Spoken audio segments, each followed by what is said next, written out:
বিসমিল্লাহির রহমানির রহিম। উপস্থিত সাংবাদিক ভাই ও বোনেরা, আসসালামু আলাইকুম। আপনারা জানেন যে বাংলাদেশ জাতীয়তাবাদী দলের চেয়ারম্যান দেশনেত্রী বেগম খালেদা জিয়া, 3 বারের সাবেক প্রধানমন্ত্রী, আজকে 1 মাস প্রায় হয়ে যাচ্ছে। 23শে নভেম্বর, আজকে 19শে ডিসেম্বর যাবৎ এভার কেয়ার হসপিটালে উনি চিকিৎসাধীন আছেন। এবং আলহামদুলিল্লাহ, কালকে আপনাদেরকে আমি বলেছিলাম আপনাদের প্রশ্নের উত্তরে যে ওনার শারীরিক অবস্থা আপনাদের দোয়ায়, আল্লাহ রাব্বুল আলামিনের রহমতে ওনার শারীরিক অবস্থা যে কোনো গত 1 মাসের মধ্যে এখন বেশ স্থিতিশীল আছে। এবং উনি আজকেও ওনার একটা ছোট প্রসিডিউর করা হয়েছে ওটিতে নিয়ে, এবং সেটিও উনি অত্যন্ত সফলভাবে উনি সেটি গ্রহণ করতে পেরেছেন। অর্থাৎ প্রসিডিউরটা সুন্দরভাবে করা হয়েছে এবং উনি এখন ওনার সিসিইউতে যে ক্রিটিক্যাল কেয়ার ইউনিট, ওখানে উনি আইসিইউয়ের যে ব্যবস্থা, সেই ব্যবস্থা সম্বলিত কেবিনে উনি চিকিৎসাধীন আছেন।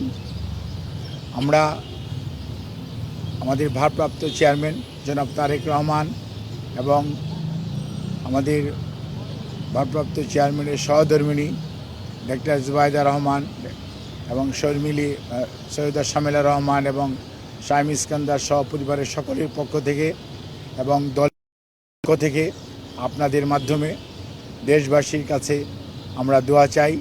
যেমন যেভাবে দেশনেত্রী বেগম খালেদা জিয়া মেডিকেল বোর্ডের অধীন যে চিকিৎসা, দেশি বিদেশি চিকিৎসকদের সমন্বয়ে গঠিত যে মেডিকেল বোর্ড, সেই মেডিকেল বোর্ডের চিকিৎসা যেভাবে উনি নিতে পারছেন, সেটি যাতে আল্লাহ রাব্বুল আলামিন ওনাকে অব্যাহত রাখার তৌফিক দান করেন এবং এখনকার যে অবস্থা আছে, এই অবস্থা যাতে আর সুস্থতার দিকে ওনাকে নিয়ে যেতে পারেন, সেই দোয়া চেয়ে আমি আমার বক্তব্য এখানে শেষ করছি। আপনাদের সবাইকে এবং আপনাদেরকে এটুকুই বলবো যে উনি যে অবস্থায় ছিলেন, সেই অবস্থার তুলনায় আজকে আল্লাহর অশেষ মেহেরবানিতে আপনাদের সকলের দোয়ায় উনি মেডিকেল বোর্ডের চিকিৎসার পরিপ্রেক্ষিতে অনেকটা আগের চেয়ে বেশি ওনার অবস্থা স্থিতিশীল রয়েছে। ওনার সার্বিক সুস্থতার জন্য আপনারা সবাই দেশবাসীর কাছে আমরা দোয়া চাই আপনাদের মাধ্যমে। সবাইকে অনেক অনেক ধন্যবাদ। এই যে ম্যাডাম সিসিউর মধ্যেই, সিসিইউ মানে এখানকার করোনারি কেয়ার ইউনিট না, এটা হচ্ছে ক্রিটিক্যাল কেয়ার ইউনিট।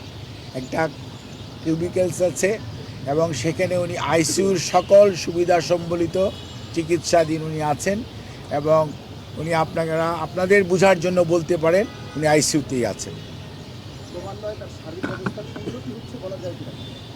আমি তো আপনাদেরকে বলেছি যে আমি 2টি শব্দ উচ্চারণ করেছি। একটি বলেছি আলহামদুলিল্লাহ, দ্বিতীয়টি বলেছি যে গতকালকে আপনাদেরকে বলেছি সেই তুলনায় উনি আজকে ওনার শরীরের উপর একটা প্রসিডিউর করা হয়েছে, সেটি উনি অত্যন্ত সফলভাবে উনি গ্রহণ করতে পেরেছেন এবং উনি এখন এই মুহূর্তে ওনার অবস্থা স্থিতিশীল আছে, অর্থাৎ ওনার অবস্থা অবনতি ঘটে নাই। ধন্যবাদ।